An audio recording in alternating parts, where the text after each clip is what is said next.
আমাদের প্রিয় নবী সাল্লাল্লাহু আলাইহি ওয়াসাল্লাম দুনিয়াতে অত্যন্ত জৌলুসহীন জীবন অতিবাহিত করতেন।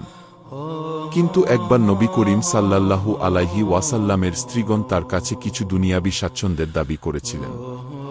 তখন আল্লাহ তাআলা সূরা আহজাবে তাদের জন্য কঠোর আয়াত নাজিল করে বলেন, হে নবী, তুমি তোমার স্ত্রীদের বলে দাও, যদি তোমরা দুনিয়ার জীবন ও তার শোভা কামনা কর, তবে আসো, আমি তোমাদেরকে কিছু দিয়ে সুন্দরভাবে বিদায় দিয়ে দিই।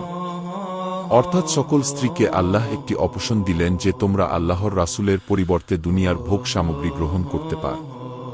এই আয়াত নাজিল হওয়ার পর নবী করিম সাল্লাল্লাহু আলাইহি ওয়াসাল্লাম প্রথমে আয়েশা রাদিয়াল্লাহু আনহার কাছে গেলেন। তিনি পুরো ঘটনা বললেন এবং তাকে পিতামাতার সাথে আলোচনা করে সিদ্ধান্ত নেবার সুযোগ দিলেন। আয়েশা রাদিয়াল্লাহু আনহা সাথে সাথেই বললেন, আমি আল্লাহ ও তার রাসূলকে এবং আখিরাতের জীবনকেই বেছে নিলাম। কি অন্য স্ত্রীগণও একই সিদ্ধান্ত নিলেন। রাসূলুল্লাহ সাল্লাল্লাহু আলাইহি ওয়াসাল্লামের সাথে দাম্পত্য সম্পর্কের মোকাবেলায় ইহলৌকিক প্রাচুর্য ও স্বাচ্ছন্দ্যকে কেউ গ্রহণ করলেন না।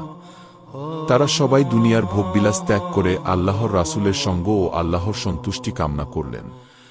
এই ঘটনা আমাদের শেখায়, আসল সফলতা দুনিয়ার সাময়িক সুখে নয়, বরং আল্লাহ ও তার রাসূলের প্রতি ভালোবাসা এবং আখিরাতের প্রস্তুতিতেই নিহিত।